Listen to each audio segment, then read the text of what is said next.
Terhadap tersangka diterapkan 2 pasal. Yang pertama pasal 378 KUHP tentang penipuan dan atau penggelapan dengan maksud untuk menguntungkan diri sendiri atau orang lain secara melawan hukum. Kemudian yang kedua, pasal 1 ayat 1 Undang-Undang Darurat nomor 12 tahun 51 tentang kepemilikan senjata api, amunisi, atau bahan peledak tanpa izin. Ini ancaman utamanya hukuman mati atau seumur hidup dan atau hukuman penjara setinggi-tingginya 20 tahun.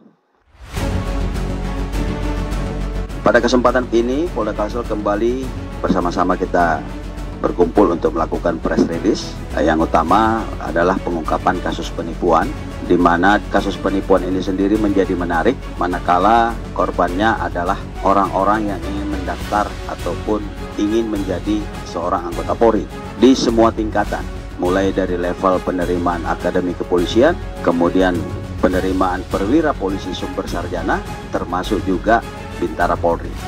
Dari hasil perbuatannya terdapat total sebanyak 24 orang warga sipil menjadi korban penipuan yang tersebar di beberapa wilayah di Indonesia, antara lain Kalimantan Selatan sendiri, kemudian Jakarta, Jawa Timur, Riau, dan Jawa Tengah. Bahkan ada salah satu korbannya adalah artis yang berinisial AF yang berdomisili di Jakarta. Ini juga menjadi saksi di dalam kasus ini. Kemudian ada 3 korban yang berasal dari Kalimantan Selatan dengan total kerugian mencapai 1.150 juta rupiah.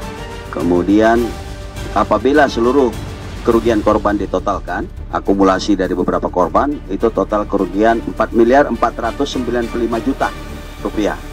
Adapun barang bukti tindak pidana penipuan atau penggelapan yang dilakukan oleh tersangka, petugas berhasil mengamankan beberapa barang bukti, diantaranya 1 buah laptop merek Asus, ada juga printer, ini tujuannya untuk mencetak beberapa dokumen, kemudian ada 4 buah buku tabungan, 13 buah kartu tanda anggota Polri yang diduga palsu, 2 buah SIM A dan SIM C yang diduga palsu, 20 buah stempel dari berbagai macam instansi. Kemudian juga disita 2 unit handphone, kemudian 1 unit mobil Toyota Alphard berwarna hitam, ini keluaran tahun 2015, dipastikan dibeli dengan menggunakan uang hasil kejahatan.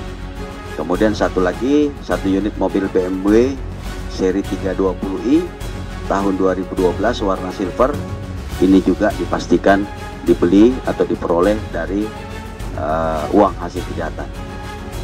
Rekan-rekan sekalian, dapat juga saya informasikan selain kasus tindak pidana penipuan atau penggelapan yang telah dilakukan oleh tersangka, rekan-rekan di Treskrim Polda Kalsel juga bersama-sama dengan Bareskrim ini berhasil mengungkap kasus tindak pidana kepemilikan senjata api dan amunisi tanpa izin yang sah oleh tersangka Muhammad Ramadan alias Rama alias Agung bin Wibowo. Dalam kesempatan ini juga saya ingin menyampaikan bahwa terkait dengan proses rekrutmen atau penerimaan anggota Polri, seluruh tahapannya sekali lagi saya sampaikan tidak ada dipungut bayaran. Jadi kalau ada yang mengatasnamakan atau mengiming-imingi menggunakan jalur-jalur tertentu tetapi ujung-ujungnya duit, itu nggak usah dipercaya. Sekali lagi nggak usah dipercaya, karena sengaja kasus ini harus kita sampaikan ke publik biar juga publik percaya dan yakin bahwa memang modus-modus seperti ini banyak. Sebelum mengakhiri penyampaian pada press release ini, saya ingin menyampaikan apresiasi kepada rekan-rekan personil Direktorat Reserse Kriminal Umum Polda Kalsel, khususnya Subdit Jatan Ras yang telah berhasil mengungkap kasus tindak pidana penipuan atau penggelapan ini, sekaligus kepemilikan senjata api dan amunisi secara ilegal.